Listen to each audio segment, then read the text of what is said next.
Alors,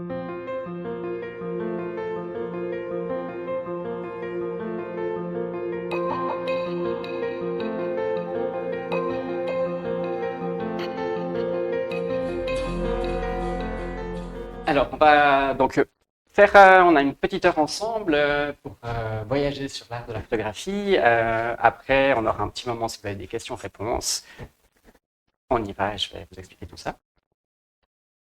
On va commencer donc avec une petite introduction, comme toujours. Je voulais déjà souhaiter la bienvenue à tout le monde. Merci vraiment d'être là. Je tiens à remercier l'ASDMB, donc la Société de développement de Marthe-Rébunion, pour nous accueillir 1105, et particulièrement Emmanuel et Patrick Graber, qui nous rejoindra peut-être après, qui sont les personnes qui m'ont proposé d'organiser cette soirée et avec qui on a mis ça en place. Donc, merci Emmanuel et puis merci à Patrick aussi. Ce qui va se passer aujourd'hui, donc je vais peut-être juste vous faire une petite biographie. Alors vous me connaissez tous de près ou de plus ou moins loin. Je vais peut-être juste faire un rappel au niveau de la photo, ça redonnera un petit cadre à tout le monde. Ensuite, on aura une première partie où on va vraiment parler photographie, suivie d'une deuxième où là on va parler plus voyage. Et enfin, on aura un petit moment de conclusion par rapport à ça. Et si vous le voulez, un petit moment d'échange, questions-réponses, suivi d'un apéritif. Une petite chose, on est un petit comité, donc on a le temps de réagir. Moi, je vais de toute façon vous poser des questions, vous rendre actif, mais c'est vraiment interactif. Donc, si vous avez des questions ou des remarques, n'hésitez pas. Si on a trop, on gardera ça pour la fin, mais n'hésitez pas s'il y a des remarques ou des échanges à tout moment, c'est avec plaisir. Alors, biographie, ma relation avec la photo, ça a commencé assez tôt. Puisque je devais avoir à peu près 6 ans, 6 et 8 ans. Et c'est le premier appareil que j'ai reçu, un Kodak Instamatic 100. Je ne me souviens plus qui me l'a offert, du coup, mais je me souviens de cet appareil. Et je me souviens de deux choses qui m'ont marqué, qui m'ont marqué encore aujourd'hui. La première, c'est la conservation. C'était vraiment cette idée, ce qu'on dit de la photographie, d'immortaliser quelque chose. Je me souviens que j'étais enfant, je faisais des Legos et je faisais des créations personnelles. Et je me souviens de fait de pouvoir tout d'un coup photographier mes Legos pour pouvoir les refaire plus tard, refaire les mêmes, ne pas les perdre. Et c'est vraiment cette sensation qui est restée de dire la photographie, ça permet d'enregistrer, de conserver quelque chose. La deuxième, et ça c'était très dur pour un enfant de 6 à 8 ans qui a envie de tout photographier, c'était cette idée de préciosité, de limite. C'était des films, donc c'est pas comme aujourd'hui, on photographie sans trop se poser de questions. Il y avait un quota de films de photos limitées, et puis, je ne sais pas si vous voyez, mais on a le flash ici, qui étaient des ampoules. Il y a 4 ampoules qui explosaient lorsque le flash se déclenchait. Donc j'avais droit à 4 flashs, et après, 4 photos au flash, et après, il fallait changer le flash. Et c'était donc demander à papa-maman de descendre en ville, d'acheter les flashs et les films, ce qui n'arrivait pas tout le temps, et s'ils étaient d'accord. Donc, vraiment cette notion tout d'un coup de se dire, ok, c'est précieux en fait, cette capacité de pouvoir faire des photos et de choisir quand photographier ou pas. On passe quelques années plus tard, c'est autour de mes 18 ans, et là j'ai reçu de mon père en héritage son matériel photographique de sa jeunesse, un Canon AE1 avec différents objectifs, avec différents matériels. Ça, c'était la caverne d'Ali Baba, c'était la révélation. J'étais toujours visuel, mais là, ça a vraiment donné quelque chose parce que j'ai commencé à avoir c'est une période où on est assez créatif en tant qu'adolescent. Là, j'avais vraiment du bon matériel, je pouvais faire des meilleures photos que mes amis. J'avais vraiment des possibilités qui s'ouvraient à moi. Et je commençais aussi le gymnase ici au Bugnon, en biologie-chimie, et on avait une laborantine qui travaillait du coup avec nous. Et comme je me suis lié d'amitié avec elle, j'ai eu accès au laboratoire photographique du gymnase. Donc le combo d'avoir du matériel et d'avoir accès au laboratoire, ça a vraiment ouvert quelque chose. C'était vraiment ce que j'appelle ça la création d'infini de tous les possibles. J'avais vraiment la capacité de pouvoir faire les images, de pouvoir les travailler moi-même, pas juste les amener au magasin et puis savoir ces tirages, mais tout d'un coup de voir qu'il était possible de les travailler, de comment les travailler, de tout ce qui était possible de faire. Ça a vraiment déclenché très fortement mon rapport à la photographie. Et ensuite, un autre événement a vraiment déclenché un petit peu ce dont on va parler ce soir, c'est ça, le Vietnam. Alors, pas tout à fait comme ça, David. Mais en 2002, voilà, moi je venais de Savigny, je faisais mes études à Lausanne, un milieu un peu fermé, et j'avais envie de voir un petit peu ce qui se passait ailleurs. J'avais besoin d'ouvrir mes horizons, et du coup, je suis parti avec Nouvelle Planète au Vietnam. Je suis parti avec Nordesta, où on a travaillé 3 semaines en fait, dans le delta du Mekong, où on a été construire un pont. Et après, l'ONG est rentrée en Suisse, et moi je suis resté sur place. Je suis passé du sud du Vietnam, tout au nord, à la frontière chinoise. C'était un voyage d'à peu près 2 mois, un petit peu moins de 2 mois. J'avais 20 ans à cette époque-là, et ça a été vraiment la révélation. Ça a ouvert mes horizons. J'ai réalisé qu'en fait, il y avait d'autres façons de vivre, d'autres façons de voir les choses, vraiment une autre vision du monde. Et je pense que le fameux slogan « Les voyages forment la jeunesse », pour moi, était très clair à ce moment-là. Ça a été vraiment un événement qui a changé ma vie et les décisions qui suivent.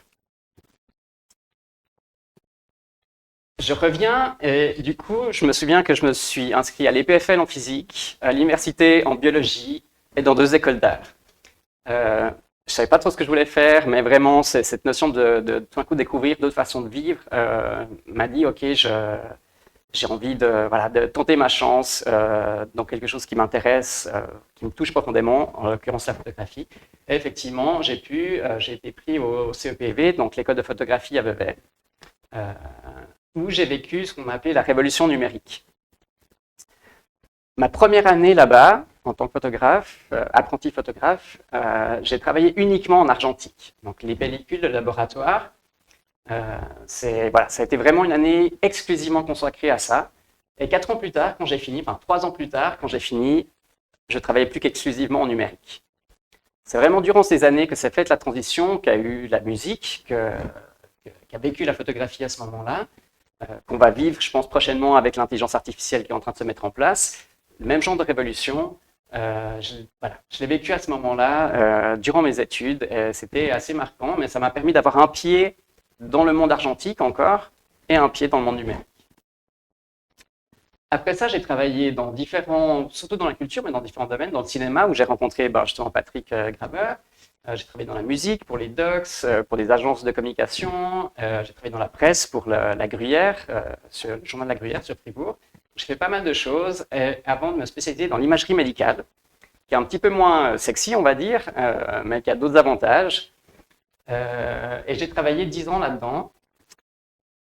Et j'ai pu négocier quelque chose d'assez fabuleux, c'est un congé payé d'1 année qui m'a permis de faire différentes choses.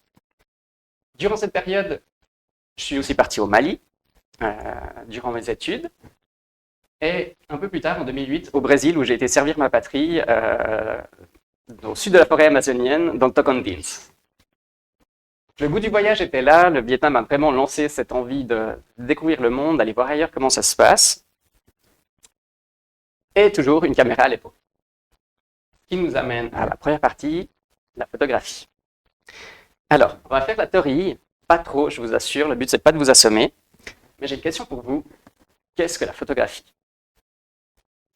Alors, je vous écoute. Qui peut me dire ce que c'est que la photographie?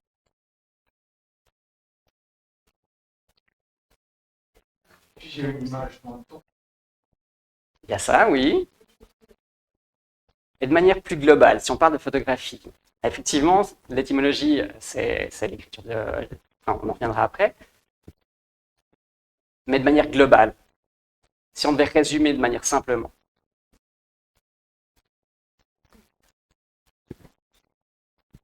Alors, effectivement, c'est difficile de définir la photographie.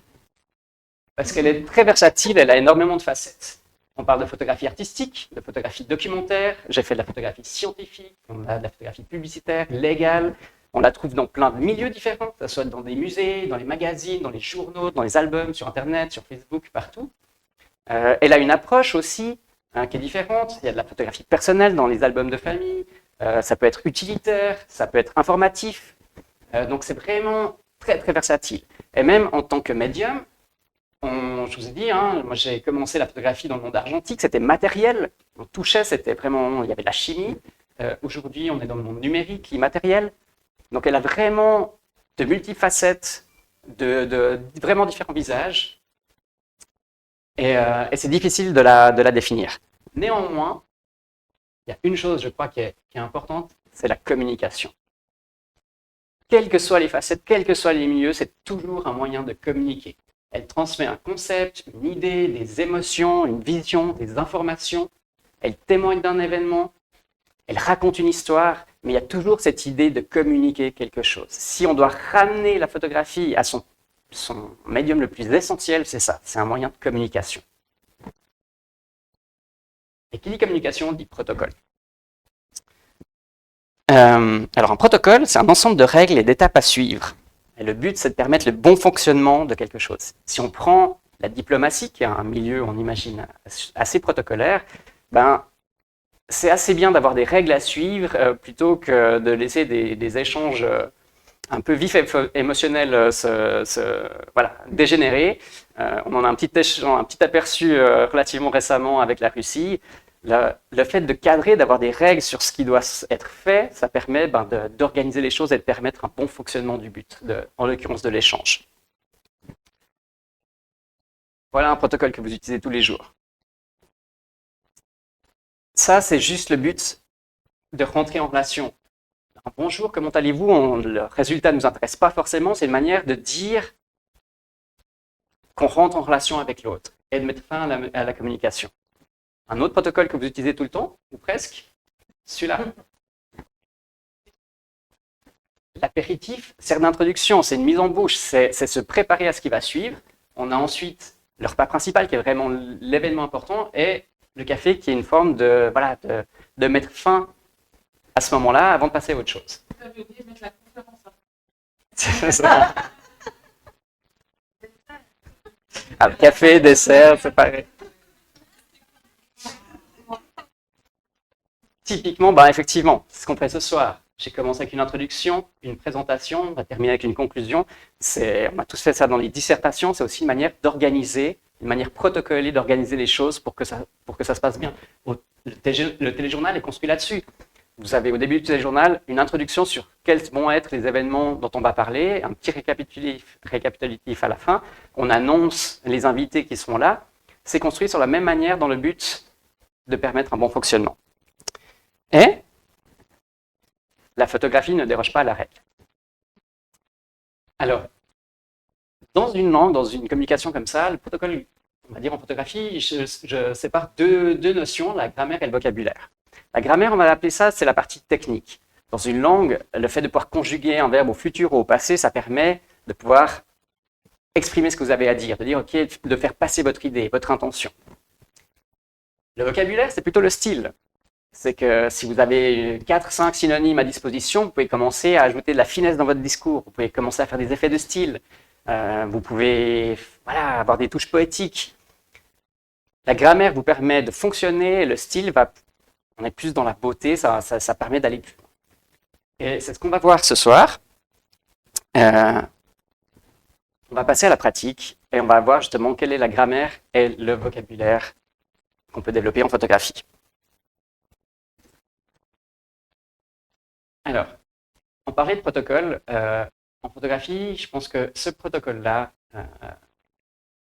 englobe vraiment la plupart des photographies. La première chose à se poser comme question, c'est le sujet d'une photographie.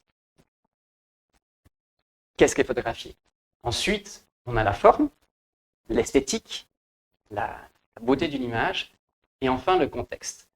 Alors, pour voir ça, je vous ai préparé quelques photographies de grands maîtres. Alors, je tiens juste à préciser, modestie, on va comparer ces images avec celles de mon voyage. Le but, c'est juste de vous montrer que les principes sont les mêmes. Je ne prétends pas être au niveau de ces grands maîtres. C'est juste de montrer qu'en fait, ces photos, qui sont les photographies parmi les plus iconiques qui existent, en fait, utilisent les mêmes principes que ceux que j'ai utilisés durant mes voyages. Un autre exemple, si vous prenez un grand chef de cuisine, il fait exactement la même chose que vous. Il utilise le même genre d'aliments, il a les mêmes outils et il va faire à peu près les mêmes choses. Les principes fondamentaux sont les mêmes. Après, c'est l'expérience, la finesse, les connaissances qui permettent d'aller plus loin, mais la base est la même. Comment mieux commencer cette présentation, du coup, que par la toute première photographie au monde. Je vous présente le point de vue du gras de Nicéphore Niepce, qui est la toute première photographie au monde prise en 1827. Alors, une première chose, je ne sais pas si vous le saviez, mais donc la photographie est une invention française et le tout premier photographe au monde est un Français. C'est ce monsieur. Pardon? C'est ce monsieur. Exactement, oui, c'est l'auteur, c'est ça. Ici, qu'est-ce qui fait l'importance de cette photographie? C'est clairement le contexte. Alors, pour l'histoire, en fait, il photographie depuis son atelier, c'est son domaine, hein, ses bâtiments, donc le sujet en soi n'est pas très excitant. La partie esthétique, technique n'est pas excitante non plus. On a fait des progrès depuis. Mais ce qui rend cette photo unique, c'est le contexte. C'est la seule et unique première photographie au monde, et ça, quelle que soit sa qualité, fait qu'elle est exceptionnelle. Le contexte joue toujours un rôle. The Face in the Surf, Robert Capa, en 1944, c'est le débarquement de Normandie. Vous aurez aussi l'occasion, si ça vous intéresse, de chercher sur cette photographie. Il y a 10 000 mythes et histoires qui les englobent. Ici, qu'est-ce qui fait l'importance de cette photographie? C'est clairement le sujet. Ce sont les photographies du débarquement de Normandie. Pour la petite histoire, il y avait 4 photographes sur place pour le débarquement, dont Capa. Donc il y a très peu d'images du débarquement proprement parlé. Et le fait d'avoir ce sujet-là rend ça extrêmement puissant, extrêmement fort. De nouveau, si on regarde l'aspect technique, en fait, elles sont ratées, c'est des images floues. De nouveau, toute une légende qui les entoure sur les raisons ou pas de ces flous. On n'a pas les vraies réponses. Mais donc, c'est pas l'aspect esthétique, c'est vraiment le sujet qui rend ces images importantes. Un autre exemple, si vous prenez une photo de votre grand-mère ou si vous avez une photographie de Barack Obama, ça a beau être une photographie de la même qualité que vous allez faire, mais elle n'aura pas la même valeur. Le sujet aura un impact sur la photographie que vous allez faire. On passe un peu plus tard et on passe à la couleur avec The Afghan Girl de Steve McCurry, prise au Pakistan en 1984. Elle sera imprimée sur le National Geographic en 1985 et deviendra immédiatement célèbre dans le monde entier. C'est dans un camp de réfugiés, c'est une jeune Afghane totalement anonyme, c'est pas forcément le sujet qui est important. Alors oui, il y a des conflits en Afghanistan et au Pakistan, mais ce n'est pas non plus le contexte qui est exceptionnel. Par contre, là, c'est clairement au niveau de l'esthétique, au niveau de la forme. Si vous regardez ce qu'on appelle la composition, comment l'image est organisée, on a une opposition rouge-vert, des couleurs complémentaires, qui créent du contraste. Et là, ses yeux verts, donc ça fait ce fond coloré fait ressortir ses yeux. L'image, en plus, est découpée. On a vraiment le visage au centre de l'image. Ça, c'est le fonctionnement naturel de notre œil. Donc, en fait, c'est toujours bienvenu quand on met le sujet au centre. Ça satisfait notre vision. En plus, l'œil est vraiment sur la ligne médiale, pile au milieu de l'image. Et pour ajouter une couche supplémentaire, elle a ce regard extrêmement intense qui fixe droit dans l'objectif. Donc, ça rend le sujet d'autant plus fort. Il y a un enjeu émotionnel, il y a une forme qui est là. Mais là, ce qui fait la force de cette image, c'est clairement l'aspect formel, l'aspect esthétique. Sujet, forme et contexte, c'est vraiment ce que je vous invite à toujours regarder quand on regarde une image. Qu'est-ce qu'on montre? Quoi? Comment? Et pourquoi? Le contexte. Et tout ça nous amène à partir en voyage, où on va regarder un petit peu tout ça. Je vais vous emmener de Buenos Aires à New Delhi. C'est le voyage que j'ai fait en une année, et durant laquelle j'ai fait 21 369 photos. Alors le but... Et combien de kilomètres? Alors ça, je ne sais pas, mais il y en a pas mal aussi. Pardon? Ouais, je pense presque autant, effectivement. Et pour commencer ça, je crois que cette citation est vraiment celle qui me touche le plus et elle me parle le plus, et le plus de circonstances par rapport à ça. Une citation de Nicolas Bouvier qui vient de L'usage du monde, si je ne me trompe pas, qui dit « Un voyage se passe de motifs, il ne tarde pas à prouver qu'il se suffit à lui-même. On croit qu'on va faire un voyage, mais bientôt c'est le voyage qui vous fait ou vous défait. » Donc je travaille comme photographe médical, je négocie un congé sans solde d'une année et je décide de partir à Buenos Aires pour commencer. Alors ne me demandez pas pourquoi, je ne saurais plus aujourd'hui dire pourquoi Buenos Aires. Je sais que cette ville me fascinait comme ça, mais pourquoi commencer là-bas, je ne sais pas. Mais je suis du coup arrivé à Buenos Aires avec une nuit réservée et une année libre devant moi. Et, oups, j'ai pas le... Pardon. Ouais, alors, je suis désolé, mon devine la carte du monde. Contraste effectivement du projecteur. On est tellement fort en géographie. Alors, donc vous avez l'Amérique du Sud, l'Amérique du Nord, l'Europe ici avec la Suisse juste là. En gros, l'Afrique, Madagascar ici et l'Asie. Si jamais je pourrais vous le montrer sur l'écran après, si vous voulez. Donc ça, c'est tous les voyages que j'ai entrepris dans ma vie. Pour la petite histoire, donc en fait, j'ai pas fait tous ces voyages durant cette année-là. Je vous montrer après. Donc je suis parti de la Suisse sur Buenos Aires, qui est ici. Je suis descendu à Ushuaia et je suis remonté tranquillement. Donc ça, c'est l'Argentine, on a la Bolivie, le Pérou et la Colombie. Depuis là, je suis parti sur Madagascar. J'ai fait 2 mois à Madagascar. Depuis Madagascar, je suis remonté sur la Thaïlande, sur Bangkok, où j'ai fait les visas et les démarches, pour partir sur le Myanmar, qui est l'ancienne Birmanie, avant de passer sur l'Inde, à Calcutta, de traverser l'Inde, de descendre à Hyderabad, de remonter sur New Delhi et de rentrer. Alors, le but, c'est pas de vous endormir avec un diaporama de 20 000 images. Donc, je vais vous raconter 9 histoires qui sont liées à ce voyage, avec des images en conséquence, et puis qu'on va analyser, on va regarder ensemble par rapport à ce qu'on a vu tout à l'heure, ces histoires de protocole. Une chose importante, ces images sont guillemets naturelles. Ça veut dire qu'elles sont un peu retouchées, mais très légèrement. Le but, c'était pas non plus de faire des images que vous serez incapable de pouvoir imiter. C'est-à-dire que tout ce que vous allez voir, c'est dans vos cordes. C'est des choses que vous pouvez faire avec un smartphone, on discutait tout à l'heure. C'est vraiment travailler votre regard. Donc imaginez que ces images-là, j'ai un bon appareil, mais c'est un appareil que j'ai acheté pour le voyage à 1 000 €, c'est-à-dire que tout le monde peut, on guillemets, se l'offrir ici. C'est vraiment ayez conscience que ces images, vous pouvez les faire. Et une chose encore, j'adore la photographie, mais la photographie a ses limites, comme tout dans la vie. Et je crois que le mieux...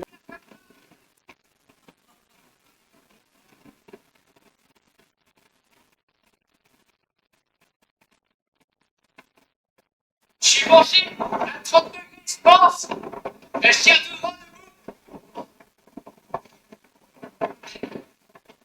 Le son est pas mal passé.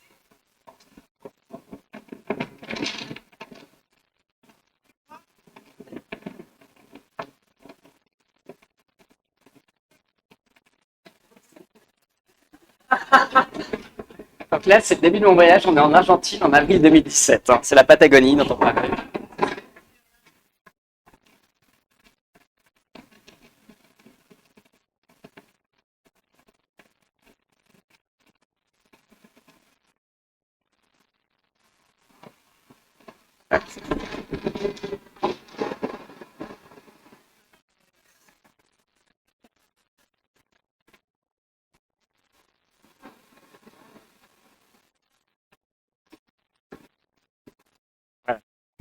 La photographie, malgré toutes les qualités qu'elle a, ne transmet pas le son, ne transmet pas les odeurs, et elle a ses limites. Autant j'ai adoré mes photos de la Patagonie, autant ça ne représente pas non plus l'ensemble de l'expérience. Et ça, c'est juste quelque chose qu'il faut avoir en tête. Donc on est en Amérique, plutôt l'Amérique du Sud pour le coup. Et ici, c'est un petit peu plus haut, Bolivie, juin 2017. C'est juste pour vous mettre dans l'ambiance. Donc là, c'est des hauts plateaux, c'est vraiment des endroits qui sont très venteux. On est en désert, donc c'est des déserts sur les hauteurs, et c'est une tempête de sable. On sentait les grains sur la caméra.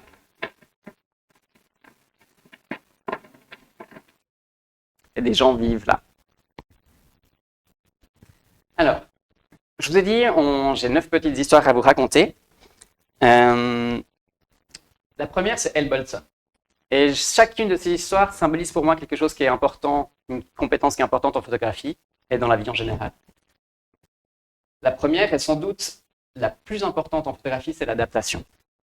Je crois que c'est vraiment l'événement, enfin la capacité, la clé fondamentale en photographie. Elle Bunsen, c'est ça. Je suis dans une petite ville en Patagonie, je prévois de gravir un sommet. Il y a 2000 mètres de dénivelé. Et en fait, comme souvent en Argentine, il y a des bandes de chiens errants. Et là, je me fais approcher par 2 chiens. Donc, je suis plutôt méfiant au départ. Finalement, les chiens me feront la fête, seront plutôt accueillants, et je commence à monter avec eux. Au bout d'un moment, je commence à stresser un petit peu parce que moi, je vais monter à 2000 mètres. Je ne sais pas trop comment ça va se passer avec ces chiens. Je cherche à me séparer, à les chasser. Il y en a un qui va descendre et l'autre qui va me suivre. Et en fait, elle va prendre une distance. Moi, je vais chercher à la chasser. Je vais prendre des cailloux que je vais lancer à côté pour essayer de lui faire peur. Et je ne dois pas être le premier. Elle va prendre une distance avec moi, suffisamment loin pour que je puisse plus la rejeter, mais par contre, elle va chercher tout le temps à rester en contact avec moi, avancer, elle va m'attendre en maintenant ses distances. Donc, je n'aurai pas le choix que de l'accompagner, enfin, de me faire accompagner. Et je pense que c'est vraiment une des clés, c'est ne pas chercher à lutter à tout prix. C'est finalement, en photographie, c'est faire avec ce qui se passe. La photographie, on est dans des événements qui bougent, on est dans des situations qui changent, et en fait, on peut avoir une idée en tête, mais c'est important de toujours s'adapter et d'ajuster en fonction de ce qu'on a. Au final, je vais monter à 2000 mètres au sommet avec un chien. Ce sera une expérience magnifique. On sera survolé par un condor ici à cette hauteur. Et c'est vraiment quelque chose qui est pour moi incroyable. Une expérience, c'est une de mes plus belles expériences de ce voyage. D'être accompagné par un chien durant ce voyage. C'était vraiment, vraiment extrêmement important. Deuxième histoire, Bariloche. C'est le lendemain. Et c'est l'importance de se préparer, de la préparation. J'ai aussi envie de dire de ne pas se surestimer. C'est l'importance de savoir de quoi on est capable et d'être bien préparé. C'est la Bariloche.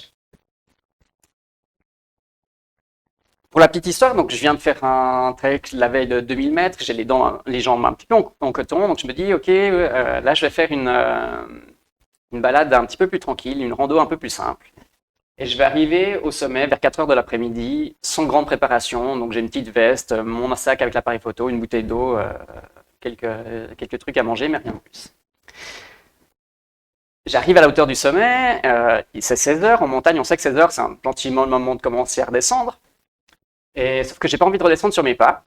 Et je vois qu'en fait, sur la carte, qui n'est pas la carte officielle, mais la carte que j'ai sur l'application, je vois un autre sentier qui permet de redescendre. Un peu plus long, mais qui m'a l'air sympa. Et ça, c'était la mauvaise idée.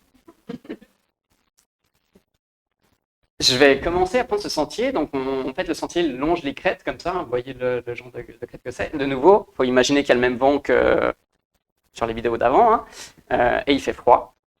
Et en fait, je vais longer la crête comme ça durant 1 heure, sans indication, avant de commencer à me dire que la lumière baisse, que je ne sais pas trop ce que je fais, que je n'ai pas d'indication de voir un sentier ou un autre moyen de redescendre.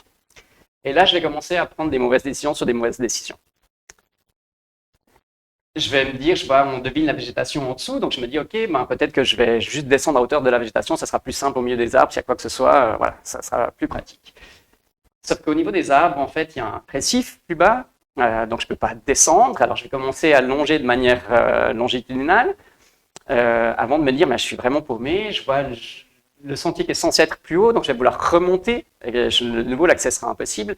C'est des choses qui, lorsqu'on en parle, ça paraît toujours, enfin moi ça m'a toujours paru compliqué, j'ai jamais compris pourquoi des gens se perdaient en montagne. Je dis mais c'est si simple, t'as qu'à monter, t'as qu'à descendre, t'as qu'à faire ci, enfin, Au restaurant. jusqu'à ce soir-là. Et j'ai dû abdiquer. Vraiment, je pense que ce soir-là, j'ai risqué ma vie. Par fierté, je voulais absolument rentrer. Et finalement, la nuit tombait. On est voilà, dans ses pyjamas et autres. Et j'ai dû finir par lâcher prise et me dire non, ok, j'y arriverai pas. Et je vais passer la nuit là. J'ai passé une nuit blanche, ici. Je ne sais pas quelle température il faisait, mais pas chaud. Et j'avais pas de préparation. J'avais rien mangé depuis midi. J'avais juste ma bouteille d'eau. Mon iPhone avait 18% de batterie. Alors, je savais que je risquais rien sur le moment. Dès le moment où j'avais décidé de m'arrêter, j'avais trouvé 3 petits bosquets sur lesquels je m'agrippais, mais je savais que la nuit allait être longue, froide et pas très agréable. Ça reste un événement que j'ai pas envie de revivre. J'ai appris une grande leçon d'humilité sur le fait de, voilà, on peut se perdre en montagne, et j'ai un petit peu plus de respect pour ceux à qui ça arrive. Et vraiment l'importance d'être préparé. Pour le coup, j'étais pas, je me suis clairement surestimé et ça aurait pu mal tourner. Ça reste, ceci dit, une expérience de vie assez incroyable, que je suis content d'avoir vécu, mais je ne souhaite à personne. Arequipa, la motivation. Dans la vie, souvent on a besoin d'une raison forte de faire les choses, d'un moteur qui aide à avancer quand c'est difficile, avoir ce qu'on appelle un pourquoi fort, une raison qui nous motive.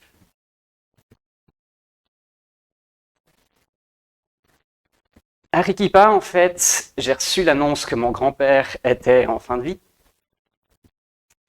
Je me souviens d'avoir pu l'appeler depuis le Wi-Fi d'un couvent que j'avais trouvé où j'avais une connexion un peu foireuse. Alors, il n'y a pas vraiment eu de dialogue, mais au moins j'ai pu être avec lui une dernière fois. Et je partais quelques jours après, je partais quelques jours après pour faire ce sommet à monter à 6000 mètres d'altitude, plus de 6000 mètres. Et je savais que j'allais être quelques jours, 3-4 jours sans communication aucune, et qu'il y avait de fortes chances qu'en revenant, mon grand-père soit décédé. Et du coup, ça a été ma motivation pour faire ce sommet. Honnêtement, je pense que physiquement, c'est l'expérience la plus difficile que j'ai faite dans ma vie. J'ai jamais autant éprouvé mes limites physiques que durant cette montée.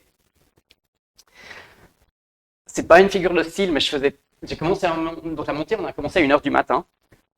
C'était une montée de 8 heures. J'ai vomi durant la montée, forcément, entre le froid et la fatigue, l'effort. Et en fait, les derniers centaines de mètres, on était vraiment le passage le plus difficile. C'est pas la montée en tout, c'est vraiment la dernière altitude. Quand on atteint ces plafonds à 6000 mètres, il n'y a plus d'oxygène. Je faisais 3 pas et je devais m'arrêter. Et c'est vraiment pas une figure de style. C'est vraiment 1, 2, 3 et j'en peux plus. Et on a beau respirer, il n'y a pas d'oxygène, donc en fait c'est vraiment comme un poisson dans l'eau. On respire, mais ça suffit pas. Et on repartait 3 pas et pause quoi. Et la fin du sommet a été vraiment fait comme ça. Et ce qui m'a motivé, c'était vraiment cette raison, ce pourquoi de dire ok, c'est ma manière de lui dire au revoir. De se retrouver là-haut. Et c'était vraiment, une des raisons qui m'a poussé, qui m'a aidé en fait à aller au sommet. Pour la petite histoire, quand je suis arrivé au sommet, je me suis endormi. J'étais tellement claqué, j'ai fait 20 minutes que je me suis endormi. Le guide nous disait de redescendre et moi, j'ai fait une petite sieste à 6075 mètres, je crois, d'altitude. Pour la petite anecdote, en redescendant, quelques jours après, je me souviens que j'ai appelé le décès de mon grand-père. J'ai appelé ma maman et j'étais au téléphone avec elle quand j'ai vu un colibri qui passait. Alors que c'est pas forcément une région dédiée en plus en ville au colibri. Mais pour ceux qui ont vu Benjamin Button, c'était un petit clin d'œil où je me suis dit qui sait. Voilà la vue à 6000 mètres d'altitude avec un autre volcan en face. C'était assez beau. Alors, après ces 3 petites histoires, on va parler un peu photo. Donc, je vous ai prévu quelques petites séries justement de photos que j'ai fait en Amérique du Sud et qu'on va regarder ensemble. Ça, c'est Buenos Aires, c'est vraiment les tout premiers jours dans lesquels je suis arrivé, tout premier jour de mon voyage. J'ai eu la chance d'arriver en début mars, donc il y a le 24 mars, qui est la journée de commémoration des disparitions qu'il y a eu en Argentine, du gouvernement. Et donc, je me suis retrouvé au milieu de 500 000 Argentins qui manifestaient au milieu de Buenos Aires. Et si on regarde cette photo, pour vous montrer justement les outils qui peuvent être utilisés comme sur les autres images, on a une composition centrale, le sujet qui est au centre. On a un rapport de couleurs aussi, rouge et bleu, qui amène du contraste, comme de nouveau, c'est au niveau des couleurs complémentaires, on a l'eau chaude, l'eau froide, on a vraiment ces deux couleurs qui se répondent tout le temps dans cette masse. Et une des choses qui arrive très souvent en photographie, en l'occurrence, le sujet est légèrement flou, parce que dans l'action, c'est le principe de la photographie, tout n'est pas toujours parfait comme on aimerait. Et là se pose la question de dire, mais qu'est-ce que je fais? Est-ce que je garde ou pas cette image? Et ça fait partie du processus photographique, ce travail de tri, de sélection qui vient après, de dire, mais finalement, c'est la seule que j'ai dans ce cadre-là. Est-ce que je décide de la garder malgré son côté technique? Justement, on parlait du contexte, on parlait du sujet. Ou est-ce que je décide de m'en passer? Alors ça, il n'y a pas de réponse, c'est à chacun de décider chaque fois, mais ça fait partie du processus. On descend un peu dans le sud, Ushuaia. Donc ça, c'est la ville la plus australe de la planète, où je suis assez fier aussi d'avoir mis les pieds. Je sais que le bar le plus austral de la planète est quelques centaines de kilomètres plus bas en Antarctique. Mais voilà, sur la carte du monde, c'est vraiment... on était là en bas. Qu'est-ce qui fait la force de cette image? C'est pas le sujet en soi. C'est pas le contexte. Oui, c'est à Ushuaia, mais il y a plein d'autres personnes qui font des photos. Là, c'est l'aspect formel. On est dans un travail de composition. On a le sujet au centre. L'image est relativement équilibrée. Le sujet, il est à la moitié ici. On peut aussi diviser la photographie à cette hauteur. Et surtout, vous avez le regard, en fait, des femelles qui regardent le mâle dominant. Et en fait, comme si vous voyez quelqu'un dans la rue qui lève les yeux au ciel, qu'est-ce que vous allez faire? Vous allez suivre le regard. Vous allez chercher à regarder ce qui se passe vous aussi. Là, naturellement, quand on regarde, ou qu'on regarde dans l'image, en fait, on aura envie de suivre finalement le regard de ces animaux et de regarder finalement le sujet qui est au centre. Là, ce qui fait la force de cette image, c'est la composition. Ici, vous connaîtrez du coup le chien qui m'a accompagné au sommet. Donc là, typiquement, moi j'étais en train de monter et tout d'un coup, je vois sa tête apparaître au sommet. Et je me dis, c'est ça. Et du coup, je prends une photo. De nouveau, est-ce qu'elle est parfaite? Non. Personnellement, j'aurais volontiers cadré plus serré. Mais la question, c'est ça. Je suis là, je suis en train de monter, je ne suis pas du tout concentré en train de faire la photo, je suis en train d'être concentré sur mon souffle. Et tout d'un coup, je la vois apparaître. J'ai fait une photo. J'ai bien fait parce que la seconde d'après, la tête avait disparu. Et c'est ça aussi, c'est justement s'adapter. S'il était resté plus longtemps, j'aurais eu le temps de changer mes réglages, de travailler, puis peut-être de faire une autre composition peut-être un peu plus fine. Mais pour le coup, c'est ça, faire avec ce qu'on a. Et en l'occurrence, c'est pas l'aspect formel. Alors, formel, il y a quand même un certain travail. Le sujet est au centre, on a une parfaite diagonale qui découpe l'image, mais c'est pas une image fantastique. Ce qui fait la force de cette image, c'est l'histoire que je vous ai racontée tout à l'heure, c'est que vous savez que c'est pas n'importe quel chien, et c'est le contexte qui fait que cette image a de l'importance. Le contexte fait que vous savez l'histoire qu'il y a derrière, et que du coup, vous attachez une importance différente à cette image. Mais effectivement, je pense que graphiquement, elle aurait été plus intéressante comme ça, en zoomant un peu plus. Ça, c'est juste la murette pour indiquer qu'on est au sommet, en fait. C'est une simple c'est pas une statue, mais exactement. C'est comme les croix sur les sommets. On monte un peu. Là, on est à Iquitos, au Pérou. Donc, on est monté un bon bout. Là aussi, c'est une photographie, je ne vais pas dire ratée, mais je ne suis pas forcément fier de cette image. On a la barre qui est vraiment à la limite inférieure, à la limite de l'image. Il y a beaucoup de choses, il y a beaucoup de confusion, on ne sait pas trop regarder. Ce qui m'intéressait, en fait, c'est le bidonville en fait, à Iquitos, qui est construit en fait, sur beaucoup de pilotis et autres, parce que le niveau de l'eau peut monter, comme vous voyez, ici, au bord du fleuve. Donc, l'été, la saison sèche, tout le bidonville est posé par terre, et en fait, quand il y a 6 mètres qui peuvent augmenter de niveau. Quand l'eau monte de 6 mètres, et ben, en fait, tout le bidonville va monter et flotter. Et la même chose, ce que je vois dans cette image, c'est un petit peu comme vous avez quelqu'un qui vous raconte quelque chose, qui rentre d'une soirée, puis une copine qui part dans tous les sens, puis vous êtes là, wow, wow, wow, maintenant, tu veux en venir où? C'est un peu la même chose. Qu'est-ce que je cherche à raconter dans cette histoire? Qu'est-ce que je cherche à communiquer? Et typiquement, je pense que cette image-là, recadrée, est beaucoup plus efficace. L'accent est clairement beaucoup plus mis sur la différence du niveau d'eau. Il y a moins de choses à regarder. Elle est plus claire à comprendre, elle est plus simple à regarder, je crois aussi plus agréable, plus esthétique. Ça, c'est aussi important, ce travail justement de sélection, de travail des images après coup. Sauf que si on ne voit pas l'eau, c'est pas différent. Ah, ça c'est clair.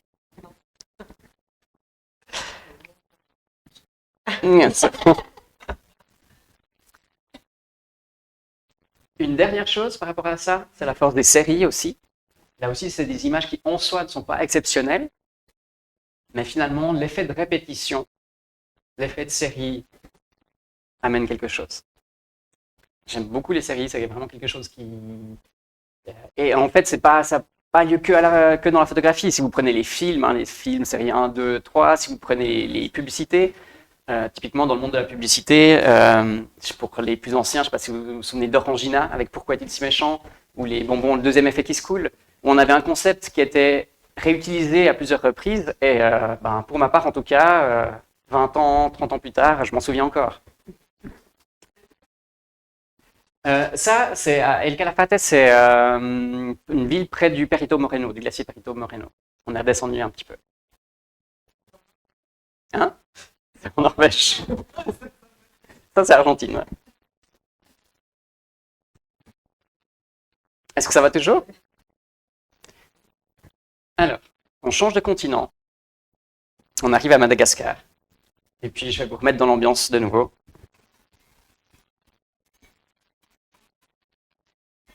Donc ça, c'est les routes qu'on prend dans les taxis brousse ou les jeeps. Donc il y a toujours cette musique très agréable quand ça fait 4 heures que vous l'entendez. Et comme vous voyez, ça secoue un petit peu. Donc ça, c'est les pistes.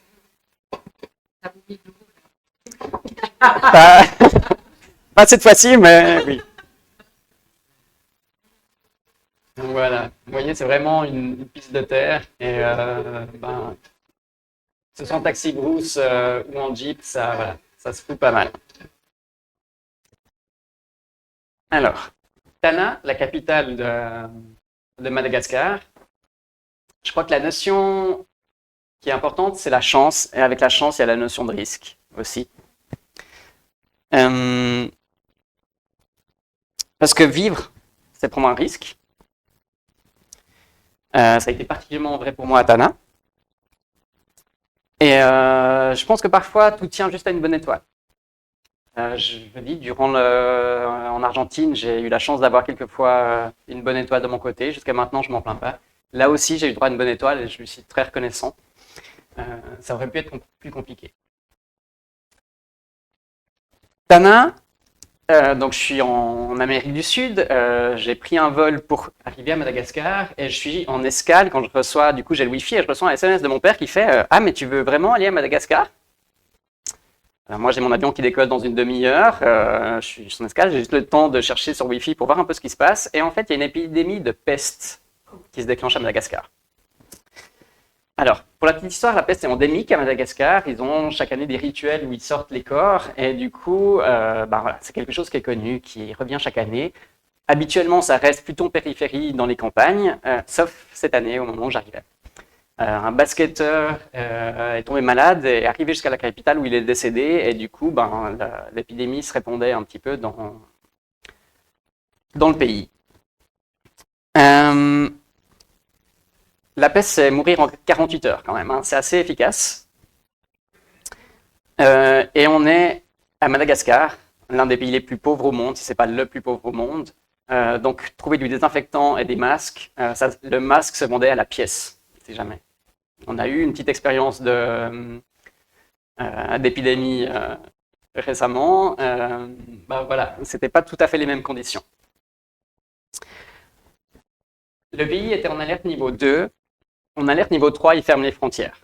Et là, je me disais que mon petit passeport rouge et blanc ne servirait plus à grand-chose. Donc, heureusement, tout s'est bien passé. Je vous avoue que la tension est montée plus les mois passaient. Et en fait, les 2 dernières semaines, j'étais assez content de voir mon vol de retour arriver. Mais voilà, avoir de la chance, ça fait partie du jeu aussi. Je suis reconnaissant, il y a un Français qui a fini dans une fosse commune là-bas. Il y a plein de Malgaches qui n'ont pas eu la chance que j'ai eue. Donc savoir être reconnaissant et savoir profiter de la chance qu'on a. Morand Dava. C'est l'importance de connaître ses limites. Et je crois que ça aussi, en photographie, c'est important. En photographie, on va souvent dans des situations qui sont... que ce soit en tant que photographe documentaire, dans des situations tendues, ou pour rechercher un bon angle de vue et autres, on se met, je ne vais pas dire en danger, mais on va chercher à repousser ses limites régulièrement. Et du coup, les connaître et les respecter surtout, je crois que c'est important. Morondava, donc c'est une ville au bord de l'océan, et en fait, je voulais rejoindre un petit village sans électricité, loin de tout, et le seul moyen d'y accéder, c'était en pirogue. Petit village qui était au sud, du coup, de la ville en question. La veille de mon départ, le vent du sud se lève, par contre, ce qui veut dire qu'on doit aller à l'opposé du sens du vent. Et si vous faites un petit peu de géométrie et de navigation, le seul moyen d'aller à l'opposé du sens du vent, c'est du coup de le prendre vraiment de manière complètement perpendiculaire, ou presque, et puis de descendre gentiment en zigzag comme ça. Ce qui veut dire qu'on est parti, on a fait 1 heure en allant uniquement en direction du large. Je voyais la côte s'éloigner. Je ne sais pas si vous voyez, mais les vagues sont relativement conséquentes. Vous voyez l'état de la pirogue. Hein. Alors, la mienne était... Là, je suis dans la pirogue en question. La mienne n'est pas très différente. Et moi, je suis là avec mon sac et toutes mes affaires. J'ai toute ma vie de cette année qui est là. J'ai mon passeport, j'ai mes cartes de crédit, j'ai mon appareil photo, j'ai mon ordinateur. Et j'ai surtout 1 année, ou presque, de photos de voyage. Jusque-là, 1 année de souvenirs. Et là, j'ai eu peur. C'est extrêmement difficile. Enfin, je pense que c'est impossible de transmettre ça de manière intellectuelle ou même de se le représenter. J'ai jamais eu peur comme ça. C'est vraiment une peur viscérale, primale, quand c'est l'instinct de survie. Il y a quelque chose qui se passe qui est vraiment profond. Je savais que je pourrais revenir à la nage si vraiment, mais je savais que si le bateau tournait, tout se retrouvait au fond. Et là, j'ai décidé de revenir. Pour la petite histoire, le jeune en question qui me faisait naviguer, son père a disparu en mer. Et en revenant à la plage, en fait, on a vu une pirogue qui était renversée, les gens qui séchaient leurs habits, et puis en fait, toutes les marchandises qui étaient ramenées par le courant. Donc je pense que j'ai bien fait, pour le coup Alors, j'ai pas vu Belle-Île-sur-Mer, en l'occurrence. Peut-être que la belle étoile aurait continué à me tenir les pouces. Pour le coup, j'ai décidé de dire non, et je pense que c'est important aussi de savoir reconnaître ses limites. Morondava toujours, c'est qu'un autre point important, de nouveau dans la photo, les relations, le réseau. Puisque finalement j'ai eu plus de temps prévu à Morondava, j'ai pu travailler mes relations et j'ai croisé 3 Suissesses, 3 infirmières qui faisaient un stage là-bas et qui du coup m'ont invité à aller découvrir l'hôpital de Morondava. C'est quelque chose que j'aurais pas pu avoir accès par moi-même. J'ai eu cet accès parce que justement je rencontrais ces personnes et que j'étais en lien avec elles et elles m'ont facilité les accès. C'est aussi important en photographie d'avoir les bons, savoir où sonner, où aller chercher les infos et les portes pour pouvoir voyager, pour pouvoir rentrer sur ce que vous voulez. Ça, c'est le service de radiologie.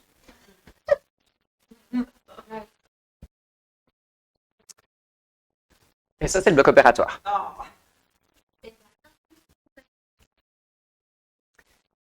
Alors, Ça rappelle aussi le fait d'apprécier la chance qu'on a ici, d'avoir les soins qu'on a, malgré ce qu'on peut en dire, malgré les problèmes. Des histoires tristes, il y en a des tonnes, là, les films en ont raconté énormément, de gens qui agonisaient et qui mouraient sur le pas de l'hôpital juste parce qu'il n'y a pas de moyens, parce qu'il n'y a pas, voilà, il n'y a pas d'argent. Elle désinfectait le fil, il y avait un fil qu'elle désinfectait au four, jamais pour recoudre les patients. Donc voilà, ça permet aussi de relativiser la chance qu'on a d'être européen, d'être suisse. Les relations qui permettent justement de passer dans des endroits où vous n'avez pas accès autrement et de découvrir des choses que vous ne verrez pas autrement. Alors de nouveau, quelques petites images de Madagascar, du coup, on va regarder ensemble. Là, c'était juste un paysage au-dessus de Tana. C'est quelque chose que tous les photographes amateurs connaissent bien ici. C'est ce qu'on appelle la règle des tiers. C'est le fait de placer les sujets importants dans les tiers de votre image. Si vous regardez l'arbre, c'est sur le tiers gauche. On a le buisson ici, qui est aussi sur le tiers droit. Et entre guillemets, alors c'est pas extrêmement précis, mais si vous prenez les trois plans sont aussi découpés plus ou moins sur les tiers horizontaux. C'est une technique qui est utilisée énormément par les photographes amateurs. Ça permet de structurer votre image sans forcément mettre le sujet au centre, mais de le répartir dans des emplacements qui rendent sa compréhension agréable. Ici, et ben là, c'est pas forcément l'aspect esthétique, c'est l'aspect du sujet. Le contraste entre un humain et l'industrie. C'est le contexte qui fait qu'on ressent de la compassion pour cette personne, et c'est ça qui rend la force de cette image. Ici, c'est de nouveau pas forcément une image dont je suis extrêmement fier, mais c'est une image qui est très bien pour vous donner un exemple. Un des points importants en image, c'est ce qu'on appelle les lignes de force, qui peuvent guider votre regard. Comment elles sont construites, et typiquement, en fait, votre œil est attiré par le chemin de fer et va spontanément se diriger dans l'image. Avoir des lignes de force comme ça vous guide, ça cadre l'image et ça cadre votre regard. Ici, de nouveau, cette image n'est pas exceptionnelle en soi, mais elle est très pédagogique. Ce n'est pas forcément le sujet qui fait la force. Ce n'est pas l'aspect esthétique, mais c'est un contraste symbolique. On a de nouveau une opposition rouge-vert. On a l'enfance, l'âge adulte. On a l'innocence, la violence. On a la pauvreté, la richesse. Et c'est vraiment le contraste entre ces deux éléments très forts qui fait que cette image a quelque chose d'intéressant, que quelque chose se communique. C'est vraiment chaque fois ce genre d'aspect que vous devez rechercher dans vos images, soit pour les créer, soit quand vous les lisez. Et voilà une petite ambiance de Madagascar. Donner un petit aperçu des classiques baobab. Et ces ambiances vraiment de marché qu'on n'a plus tellement chez nous, à part le samedi ou le mercredi matin, mais qui sont vraiment la norme dans beaucoup de ces pays. Et nous allons passer à l'Asie. Alors ça, c'est Calcutta. Et je pense que c'est assez représentatif de l'Inde en général. Pour ceux qui ne connaissent pas, je vais vous montrer l'ambiance.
Voilà, là vous avez eu 1 minute. Je vous laisse imaginer 8 heures comme ça, ou plus, parce que ça ne s'arrête pas la nuit.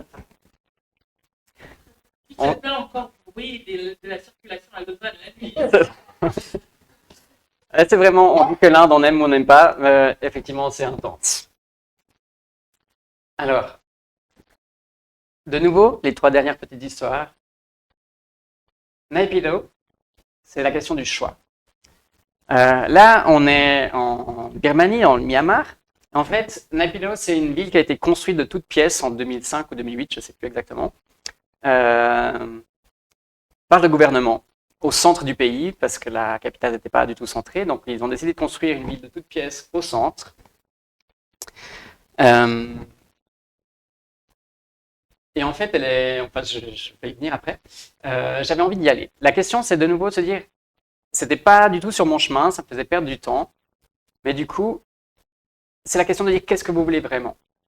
Et j'ai fait le choix d'aller à Naypyidaw parce que c'est quelque chose que je voulais vivre, une expérience que je voulais vivre. Et ça, c'est quelque chose qu'on a en photographie, toujours de dire qu'est-ce que vous voulez, de choisir ce que vous allez laisser tomber pour ce que vous voulez. On dit la lumière blanche contient toutes les couleurs de l'arc-en-ciel. Si vous choisissez une couleur, c'est au détriment des autres. C'est le prix à payer. On sait ce qu'on a, on perd quelque chose en échange. Si jamais il y a le Mr. Nobody comme film qui est très représentatif de cette question-là. Et Naypyidaw, en fait, donc cette ville construite de toutes pièces, est déserte. Alors, c'est pas la Walking Dead, c'est pas une ville abandonnée, c'est une ville neuve, très bien entretenue, mais sans habitants. Elle a été construite par le gouvernement qui ont ramené de force les fonctionnaires, qui ont appris, la plupart ont appris la veille, qui changeaient de ville le lendemain. Et en fait, à part les gens qui travaillent là-bas, il n'y a personne. Là, on est dans le parc de la ville, rempli de jardiniers, de personnel qui s'occupe de ce parc. Comme vous voyez, il est nickel, hein. La peinture est encore fraîche, mais je suis le seul. Ça, c'est la route en dehors du parc. Même ambiance. Et ça, c'est l'autoroute 12 voies. Je ne sais pas si vous voyez, mais en fait, vous avez la même chose de l'autre côté ici. Là, on est dans un seul sens. Pour vous dire, j'étais tout seul dans l'hôtel, avec 3 sommeliers et un buffet énorme pour un touriste. Alors voilà, c'est clair que c'est un lieu pas touristique. Moi, j'avais envie d'aller voir ça, j'avais envie d'aller vivre ça. Et je ne le regrette pas. C'est vraiment fou. L'un des personnes, c'est une exception que tu as pu faire.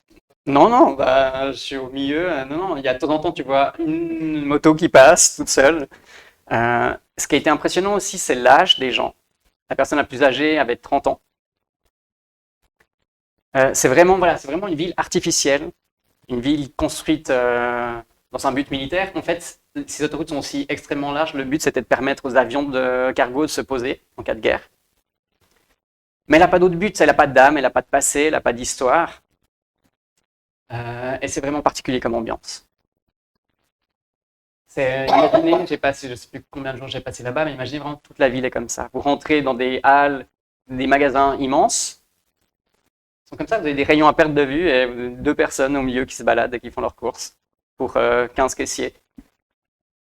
C'est vraiment, voilà. C'est vraiment important. Bagan et l'émerveillement. Ça aussi. Je pense qu'avec l'adaptation, c'est une des choses les plus importantes et peut-être les plus difficiles à garder. La capacité à rester émerveillé. Bagan, je pense que tout le monde connaît ou a entendu parler. C'est une vallée de temples, réputée pour ses photographies, entre autres, et il y a de quoi.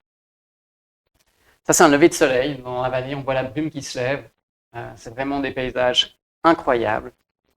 Je suis très reconnaissant d'avoir pu vivre ces moments-là. Et c'est vraiment cette question de se dire, ici c'est facile d'être émerveillé.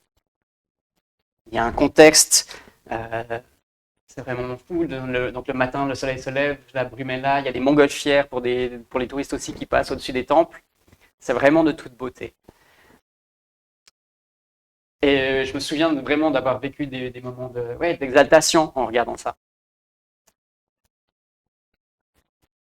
Vous avez ici, un petit peu plus tard, avec ces rayons du soleil de nouveau qui dirigent le regard. C'est vraiment incroyable. Et la question, c'est de se dire, oui, c'est facile en tant que touriste d'aller voir ailleurs et de s'émerveiller ailleurs, mais en fait, ce travail peut être fait ici aussi. On peut s'émerveiller des mêmes choses, choses différentes, et pour des petites choses ici, et c'est même ça qui est important. Quand est-ce que vous regardez encore, vous levez les ciels à Lausanne pour voir les toits, la forme des toits, pour voir les formes des bâtiments? Alors peut-être que certains architectes le font, mais on perd cette habitude dans notre quotidien de regarder les choses avec un œil d'enfant, ce regard émerveillé. C'est facile en voyage.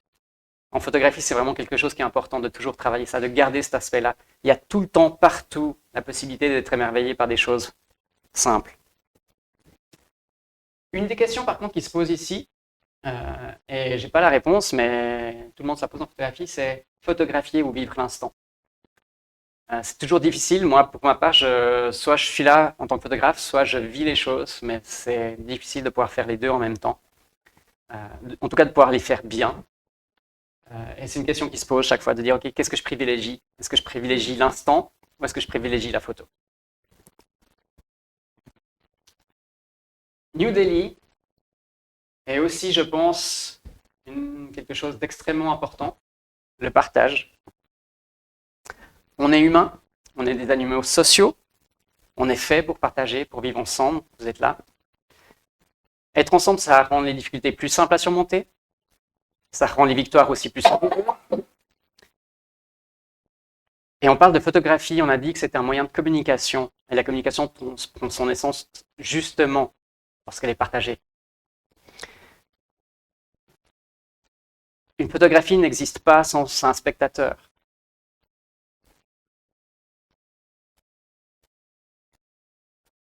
Et New Delhi, pourquoi je vous parle de partage? Parce qu'une personne qui m'est chère et qui est présente là ce soir est venue me rejoindre à la fin de mon voyage. C'était assez fou de se dire que j'avais eu contact avec personne, enfin j'avais eu des contacts, mais disons que j'avais vu personne durant une année de voyage. Et là, au milieu de New Delhi, sur la terrasse d'un café, je retrouve ma meilleure amie qui est là. C'est un moment assez fort. Et du coup, on a voyagé quelques jours ensemble. Justement, on a pu partager ces moments-là. Alors, Marjolaine, pour ne pas la nommer, c'était compter son zèle et ses intentions. Elle a une petite coutume à bousculer les plans. Et du coup, elle m'a dit, ah, mais on va à Hyderabad, j'ai un ami là-bas. Ce qui paraît assez simple ici, de te dire, ok, on va à Genève trouver quelqu'un. Oui, sauf que c'est l'Inde. Et New Delhi à Hyderabad, c'est 1500 km.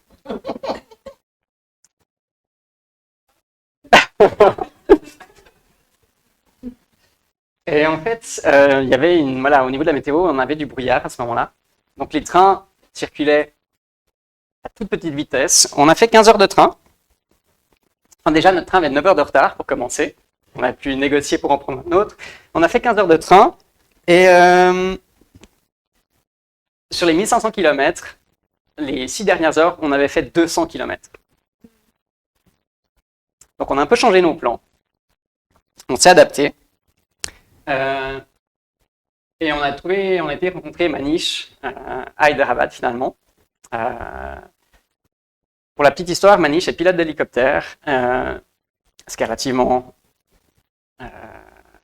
des bonnes conditions en Inde, en Suisse aussi.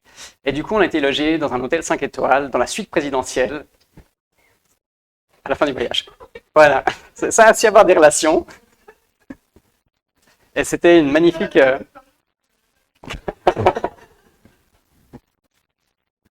Mais voilà, partager, que ce soit les photos, que ce soit les expériences, c'est vraiment aussi quelque chose qui est important.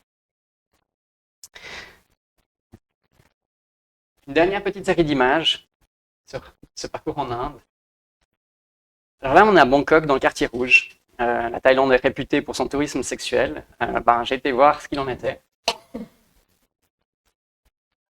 Et là aussi, le contraste, ce qui fait la force de cette image, c'est un contraste symbolique. Vous voyez les talons rouges de ces demoiselles, et l'allure aussi très sexy Le touriste. du touriste. C'est un moyen de raconter les choses, c'est voilà, c'est un travail de nouveau, dans le contraste, dans la symbolique, mais qui fait passer le message.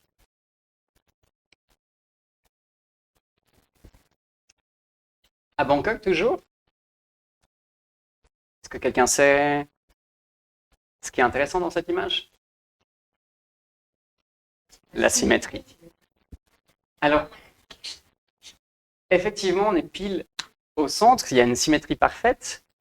C'est quelque chose qui peut s'utiliser en photographie, souvent, surtout en photographie d'architecture, hein, c'est quelque chose qui est utilisé. Là, ce qui est aussi important de savoir, c'est qu'en fait, j'ai pas moi cherché à créer une symétrie. En fait, la symétrie est déjà là. Les statues sont déjà identiques, les arbres sont plantés à des distances identiques, tout est construit sur une symétrie. Moi, j'ai fait qu'illustrer ça. J'ai juste vu cette symétrie et j'ai cherché à la montrer, à la confirmer. Il y a des situations où on peut la créer en photo, mais là, en l'occurrence, j'ai juste montré ce qui était. Mais effectivement, la symétrie, c'est quelque chose que vous pouvez utiliser à loisir.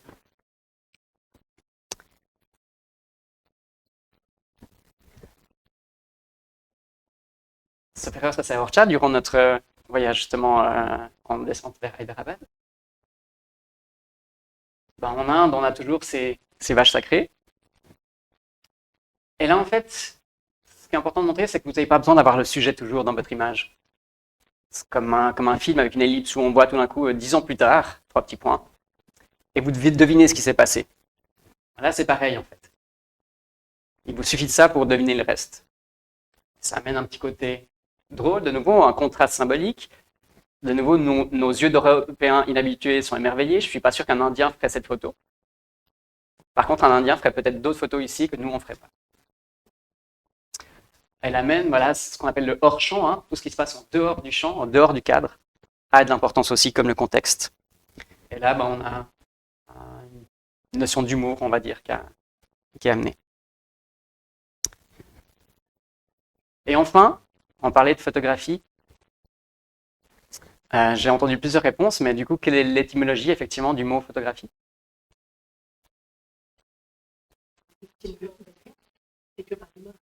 Alors, photo, c'est la lumière, et graphie, c'est l'écriture par la lumière. Le fait d'écrire, tracer par la lumière. Et ce que je vous invite vraiment, alors c'est un long travail, mais je vous invite à garder ça en tête ce soir, c'est vraiment tout ce qui est à la base de la photographie, c'est la lumière. Apprendre à regarder les lumières plutôt que les objets, plutôt que les choses. Et typiquement, ici, c'est la lumière qui fait tout. C'est la lumière qui éclaire ici la chemise et on sent cette chaleur, cette douceur. C'est la lumière qui illumine le visage. C'est les reflets qui découpent la main derrière. C'est la lumière qui amène cette douceur. C'est vraiment la lumière qui est le facteur clé dans la photographie. C'est la lumière qui guide aussi, de nous on parlait des lignes de force, hein, qui guide notre regard. Donc je vous invite à garder ça à l'esprit. Toujours réfléchir en termes de lumière. Ou regarder en termes de lumière.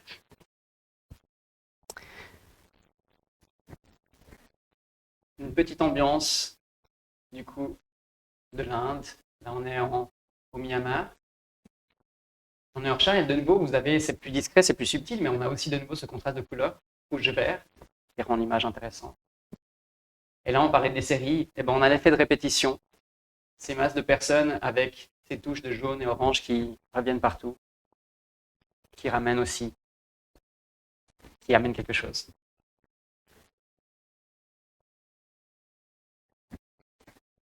En conclusion, alors je suis désolé, il n'y a pas le cadre, hein. Que retenir de tout ça? Donc, moi je suis parti de là. J'ai été là, Ushuaïa, monté tranquillement. Je suis parti sur Madagascar, la Thaïlande, Hyderabad, remonté, et retour ici. Ah, pardon, pas ici, juste là. C'est un retour à la case départ. Je suis parti de là, je suis revenu là. Ce qui est important, ce n'est pas la destination. c'est le chemin. C'est le voyage. C'est le voyage qui vous fait ou vous défait. Comme ce soir, j'espère que le voyage vous a plu. C'est lui qui vous amène des nouvelles perspectives, des nouvelles visions de choses, qui vous enrichit, qui vous enlève certaines visions aussi. Et je vous invite à continuer ce voyage à votre manière, quel qu'il soit, que ce soit dans la photographie ou dans ma vie. On a vu que finalement ces compétences importantes en photo s'utilisent de manière très générale dans la vie aussi. Parce que c'est le chemin qui vous fait ou vous défait. Je tiens à remercier encore la SDMB de m'avoir accueilli ce soir. Merci Emmanuel pour la logistique. On transmettra un merci à Patrick.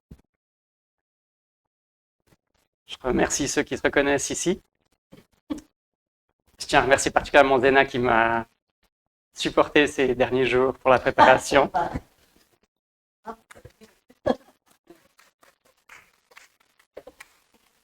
Et puis juste pour finir, toutes ces histoires, j'en ai fait un journal en voyageant.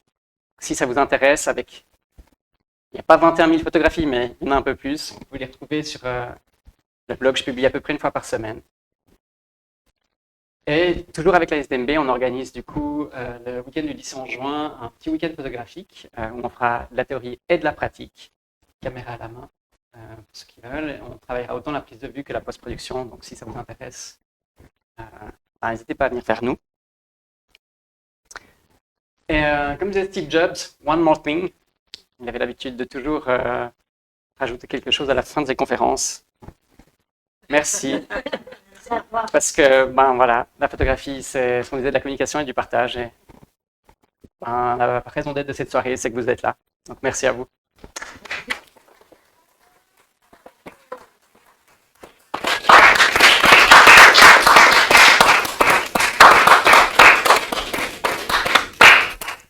Merci beaucoup. Et du coup, on va avoir un petit moment maintenant, si vous voulez, pour des questions-réponses. Alors, je vous laisse harceler Florian quand je vais chercher la caméra. Donc, si vous avez des questions, que ce soit photographique, que ce soit voyage, que ce soit refaire le monde, on a un petit moment maintenant. Voilà. Je ne sais pas si je pourrais répondre à toutes les questions, mais c'est volontiers si je peux. Et voilà, on est un petit comité, donc on peut faire ça de manière plus ou moins informelle. N'hésitez pas. Et puis sinon, on aura l'apéritif après. Moi, je dois dire, c'est pas une question, mais c'est je trouve extraordinaire cette manière qu'on a eu de voyager ce soir. Parce que c'est pas un voyage comme on les imagine. Et comme dit Nicolas Bouvier, je pense que les gens ne voyagent plus aujourd'hui comme ça, en fait. Ils voyagent avec une idée déjà toute faite, avec un but déjà très précis, et puis ils sont avec des attentes. Et je pense que le voyage, effectivement, ça doit plutôt être comme toi tu l'as fait. Je pense que c'est extraordinaire. Vraiment. Que comme ça, je pense que le voyage peut nous faire ou nous défaire. Oui. Comme aujourd'hui, les gens voyagent, prennent l'avion, comme on change de chemise. Et ben, je pense que c'est pas voyager, c'est vraiment juste fuir ou j'en sais rien, se déplacer. Après, les raisons sont multiples, bien sûr, je ne vais pas les juger, mais c'est pas ces voyages-là qui nous font comme tu le dis. Et ça, c'est extraordinaire, c'est ce regard que tu as eu. Je pense que cette émotion qui se dégage de tout ça. il y a une raison simple, c'est le temps. C'est pas forcément, je pense pas que c'est forcément une fuite ou autre, mais effectivement, quand on a 2 semaines, on a meilleur temps de bien se préparer pour optimiser son temps. Moi, la chance que j'ai eue, c'était ça, c'est d'avoir une année devant moi, sans aucune contrainte, sans aucune obligation, sans avoir trop préparé, de pouvoir justement laisser place à l'imprévu. Effectivement, je crois que c'est là où ça nous fait effet. Il y a peut-être les générations plus jeunes encore, ceux qui ont 25-30 ans maintenant, il y a beaucoup de nomades, digital nomades, qui peuvent vivre un petit peu ça. Alors peut-être, il y a peut-être d'autres penchants du coup, c'est plutôt, enfin, sans entrer dans les détails, mais effectivement l'importance d'avoir du temps pour rencontrer les gens, pour aller où on veut. Enfin, à part pour changer de continent, j'ai jamais pris l'avion, j'ai toujours fait en bus. Et c'est vraiment, voilà, je pense que c'est vraiment la clé, effectivement. Sinon, on est dans la rentabilité, ce qui est aussi compréhensible, hein, mais de dire, j'ai 2 semaines dans l'année, j'en profite à fond. Les touristes chinois ou japonais, c'est ça, hein, ils ont 4 jours pour visiter l'Europe. Je ne pense pas qu'en 4 jours, on peut visiter l'Europe, ni même Lausanne, mais si vous avez que 4 jours à disposition, on fait Rome, Paris, Ouchy, donc oui, effectivement. Et voilà, moi, je suis vraiment reconnaissant d'avoir eu cette chance, d'avoir pu négocier ce congé sabbatique d'une année. C'était, le temps est primordial, effectivement. Voyager lentement. Mais comme une relation, les vraies relations prennent du temps. Je pense que, enfin, je ne suis pas sûr que ce soit forcément vrai, mais pour moi, c'est quelque chose, un principe fondamental, c'est que la qualité demande du temps. Et la qualité d'un voyage aussi.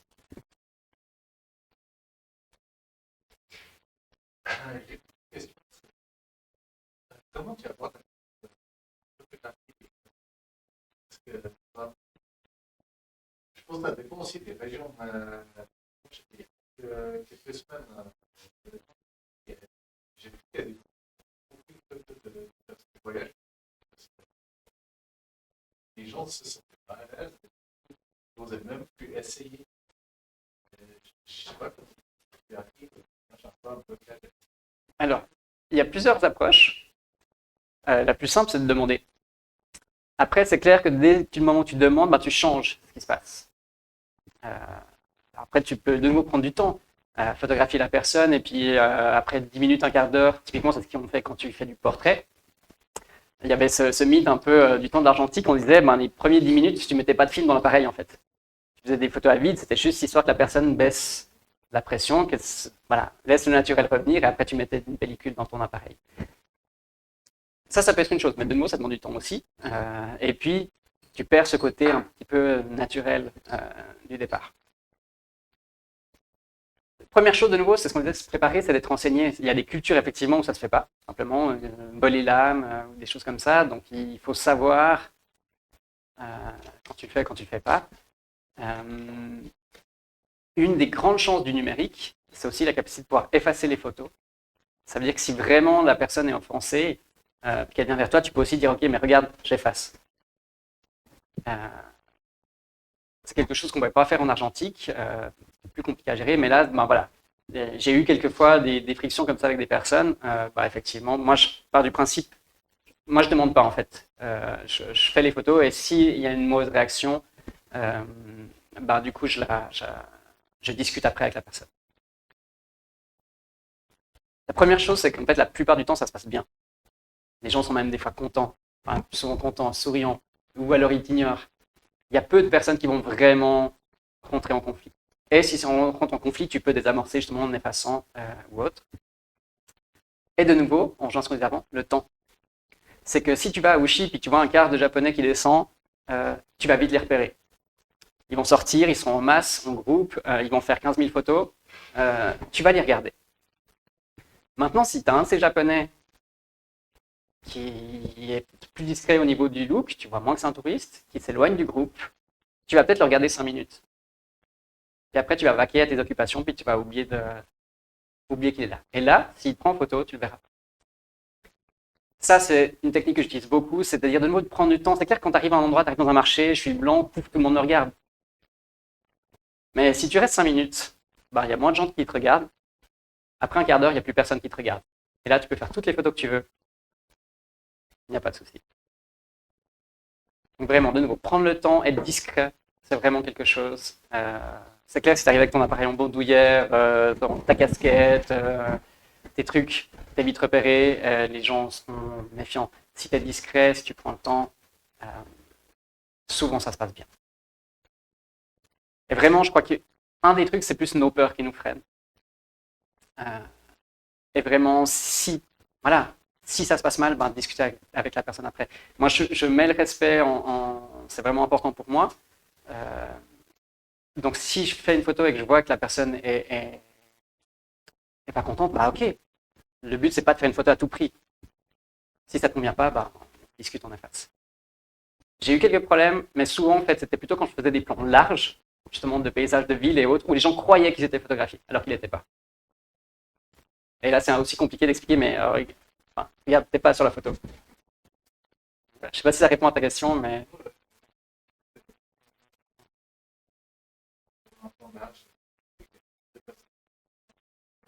Je sentais que ça. Ouais, alors, vraiment. Et en fait, moi, ça n'a jamais été plus loin. C'est-à-dire qu'à ce moment-là, si toi, tu fais profil bas et que tu baisses, bah, ils sont pas forcément super contents, ça s'est pas fini forcément en tapant dans l'épaule et en super bon terme, mais ça se finit relativement bien.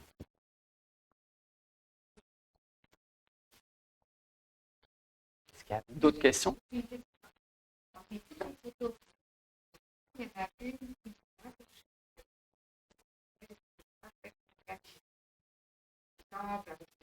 Oui. Quelle était l'intention que tu as eue? Alors, qu'elle soit moins touchante, c'est pas possible parce qu'elle est juste formelle, justement. On est sur la... Voilà, c'est de la composition, c'est vraiment un travail esthétique. Elle n'a pas beaucoup d'autres valeurs à part ça. Moi, mon intention, c'était des souvenirs de ces lieux-là, justement de cette architecture. C'était aussi d'aller dans le sens de ce que voulaient montrer les personnes qui ont construit et bâti ça. Donc, ils ont construit dans cet esprit symétrique, parfaitement carré. J'aurais pu prendre un contre-pied, puis finalement, on n'aurait jamais vu qu'il y avait une symétrie. Pour moi, ce n'était pas le but. C'était le but de montrer ce qui est, que je puisse m'en souvenir, et être au plus proche, en fait, de l'intention de départ de l'architecte, des paysagistes et de tout ça. Mais effectivement, c'est ça, c'est ça. Pour moi, c'est une valeur d'information, plus de souvenir. Je ne suis pas personnellement non plus extrêmement touché par cette image, mais je suis content de l'avoir faite. Elle fait partie des choses que, voilà, quand je vois, je me dis, ah ben oui, c'est vrai, ça me rappelle ça. Oui. Ouais, un peu provoqué, mais est-ce qu'au fond, sur beaucoup de l'histoire, est-ce qu'il n'y a pas une contradiction entre vivre le voyage et le photographier? Je dis ça parce que des fois, je vois des ordres touristes qui que de photographier et en fait, qui découvrent ce qu'ils voient qu'une fois qu'ils sont rentrés dans leur chambre d'hôtel, sur l'ordinateur, et qui n'ont rien vécu, quoi. Alors, ça revient plutôt au savoir se retenir. Mais pour vivre vraiment l'instant, est-ce que la photographie n'est pas une limite, parfois? Oui, et c'est justement là la contradiction, en fait, et j'ai pas la réponse. C'est que moi, j'ai vécu cette contradiction tout le long, en fait. Le fait de dire, mais laisse ton appareil dans ton sac parce que ça change la donne, et puis vis les choses pleinement, ou au contraire, ben, fais les meilleures photos possibles, mais ça implique de se priver de vivre des choses.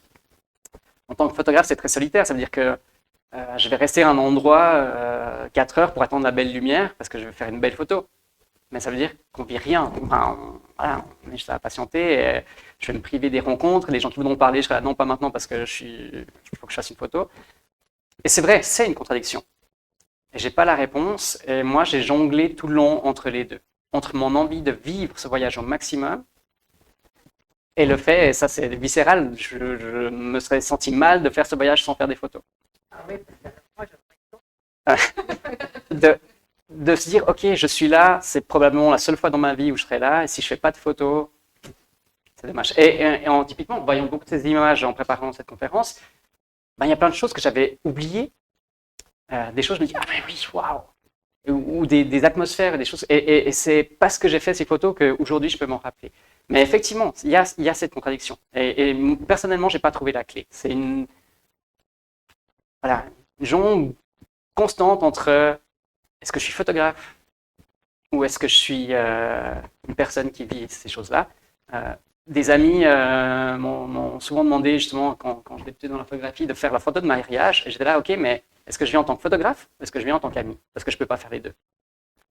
Soit je viens là et je fais des photos, et je suis dans mon monde et je suis photographe et je suis professionnel, ou alors je viens en tant qu'ami et je discute avec les gens, et je bois un apéro et je vis le moment. Mais faire les deux en même temps, C'est très très compliqué. Et en voyage, ça l'a été. Donc j'ai typiquement les photos de Bagan, j'ai choisi les deux en fait. C'est aussi pour ça que je prenais mon temps. C'est que les levées de soleil, j'en ai fait 4. 2 où j'ai laissé l'appareil dans la poche et où je vivais les choses comme j'avais envie de les vivre. Et puis 2 autres où je me suis dit, ok, je suis là pour faire des photos. Et puis là, par contre, je courais de temps en temps pour aller chercher la bonne lumière, pour dire, ah là là, il y a trop de monde, je me dépasse ici. Et c'est pas du tout le même esprit. Il y en a un, je suis là pour chercher la meilleure place, le meilleur moment. On a peut-être une demi-heure de marge entre où la lumière est parfaite. Dire, il faut que je sois durant cette demi-heure-là, au moment, au bon endroit, parfait. Ou alors, au contraire, je me laisse porter par ce qui se passe pour vivre tout ça. Mais oui, c'est une contradiction. Et je crois que c'est vraiment une contradiction qui fait partie de la photographie.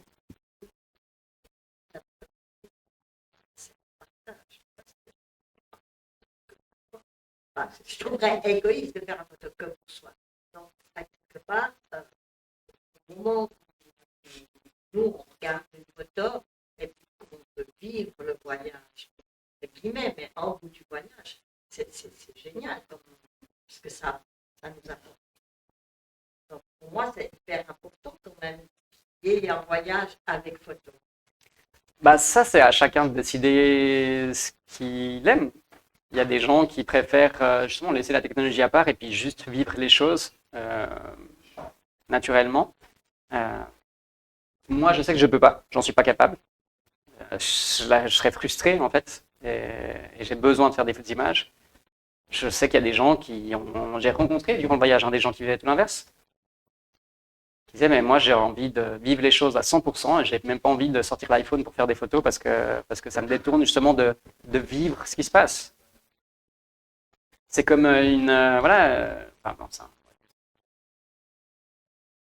finalement, quand on a une relation puis on se plaint de ces gens qui sortent pour Natel alors qu'on est en train de discuter, c'est la même chose.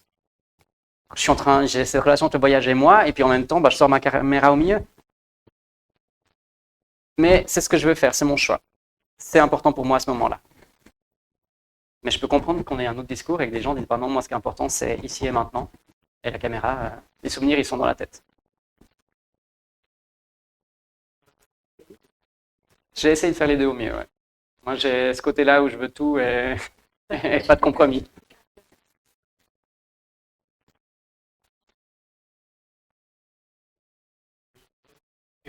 Vas-y. Tu as montré avant, en exemple, l'image de mon art. Et puis, toute en allée, c'est incroyable. C'est ça. Quand tu es sur place, justement, c'est où tu arrives à vraiment d'avoir cette image où tu prends quelque chose qui s'est appris. Oui. Alors, merci, ça c'est une très bonne question. Et qui est liée à l'essence de la photographie. C'est que je pense qu'il y a les deux. Premier truc, c'est l'expérience. Typiquement, la photo du chien au sommet, j'ai eu, je pense, 2 secondes pour sortir ma caméra et faire l'image. Ça, c'est parce que je suis expérimenté, parce que quand ça arrive, voilà, tac, tac. Ce qui fait que, finalement, il y a une grande partie des décisions qui sont faites inconsciemment. Comme quand on apprend le piano, au début, on regarde la partition, c'est un do, tu appuies sur ton do. Après des années, en fait, tu n'as même plus besoin d'y réfléchir, ça vient naturellement. C'est un peu ça. Ça, c'est une aisance qui amène quelque chose. La deuxième, c'est j'ai fait 20 000 photos. Il n'y en a pas 20 000 ce soir. C'est effectivement ça. Alors, il y a plusieurs styles photographiques. Il y a des photographes qui partent quelque part et ils vont venir ils vont faire 40 photos, ils vont venir avec 36 super photos. Il y en a, ils vont faire 200 photos, puis ils vont venir avec 3 photos. Ce qui est sûr, par contre, c'est que la partie justement de la post-production, donc le tri, le choix, leur cadrage, ça fait partie du processus photo. Il y a un grand problème dans la culture populaire de la photo, c'est Kodak, qui a tout foutu en l'air avec ce côté click-clack Kodak. Je crois qu'une photographie, ça s'arrête au moment où on déclenche. Dans mon époque de l'argentique, ça c'était un tiers du boulot, c'était la première partie. Après, il y a tout le travail de développer les films, tout le travail de sélection, tout le travail de tirage, de faire ces tirages, de régler les contrastes, de recadrer un peu l'image, et ça faisait partie du boulot. Aujourd'hui, en numérique, ça a un petit peu changé, mais ça fait aussi partie du boulot. Et franchement, la prise de vue, Vraiment, la partie prendre mon appareil, faire mes réglages, faire une photo, pour moi, c'est 1/3 du travail. Les 2/3, c'est après. C'est justement sélectionner, dire pourquoi je garde cette image, pourquoi je ne la garde pas. De dire, mais est-ce que je peux, comme les photos d'Inibodo, de dire est-ce que je peux peut-être l'améliorer pour la rendre plus explicite. Et tout ça, ça fait partie du jeu. Moi, j'aime bien, j'ai une image, je me dis, j'ai une cible à 3 niveaux. Soit il y a les images qui sont genre pile au centre, vraiment le 3/3. Ça, il n'y a rien à toucher, c'est bon. Et les images sur la cible à côté, 2/3, c'est très bien, mais voilà, juste à côté, mais ça reste des très bonnes images. Après, il y a les images en bordure de cible. Et ok, celle-là, qu'est-ce que tu fais? Elles sont sur la cible, elles fonctionnent. Typiquement, la première image où on voyait à Buenos Aires, le personnage principal qui est flou, c'est clairement un sur 3. Dire, si c'est la seule que j'ai, je la garde. Si j'en ai d'autres, peut-être que celle-là, elle va rester sur le disque dur et puis on va en privilégier une autre. Et après, il y a des images qui sont hors de la cible, celle-là. Voilà. Mais c'est vraiment, de nouveau, la question qui se pose, c'est quelle valeur a cette image? Si c'est la seule que tu as, si c'est quelque chose, si c'est un portrait flou de ma grand-mère, voilà, peu de chance qu'elle sorte du disque dur. Si c'est une photo floue de Barack Obama, je vais peut-être essayer de chercher à la garder. Et vraiment, cette question, elle se pose aussi à chaque fois de dire, il y a une part instinctive qui est sur la prise de vue, il y a une part qui est après le travail justement de sélection et tout ça. Et peut-être une chose aussi qu'on peut rajouter, c'est de nouveau la préparation. C'est que quand j'ai le temps, je suis sur place, tu vois, je reste un quart d'heure, 20 minutes, je vois ce qui peut m'intéresser. Je vois genre une personne qui a un visage particulier, ou je vois un lieu qui a l'air particulier. Et je peux, même si tout d'un coup je ne suis pas en train de déclencher, mais je peux garder dans mon esprit le fait de dire, mais là il y a un truc qui va se jouer, et j'attends le bon moment. Et je suis un petit peu sur le qui-vive. Au moment où ça se présente, oui, là, boum, boum, ça, je le fais. Donc c'est vraiment, ça joue un petit peu sur les deux. Là, c'est clairement, la photo dont tu parles, c'est clairement un réflexe. Et d'ailleurs, ce que je disais, c'est qu'en fait, si c'est à refaire, j'aimerais bien la refaire différemment. Je ne suis pas très satisfait de cette image. Pour moi, ce n'est pas une bonne image. Le portrait est beaucoup trop près du bord. Mais typiquement, c'est ce que j'ai fait au mieux sur le moment, en réagissant aussi vite que possible. Oui, après, tu peux avoir des photos de reportage qui sont beaucoup plus intéressantes, tu vois, mais c'est ce côté de dire, voilà, la photographie, c'est un compromis, en fait. J'ai fait au mieux, aussi instinctif que possible. Et finalement, j'ai réussi à atteindre ce niveau-là. Voilà, qu'est-ce que je fais maintenant? Est-ce que c'est satisfaisant pour moi, je le garde? Est-ce que c'est pas satisfaisant, je l'enlève? Alors, s'il n'y a pas de questions, je vous propose qu'on passe gentiment à l'apéritif. De toute façon, on peut continuer je suis là, donc on peut continuer à discuter sans autre.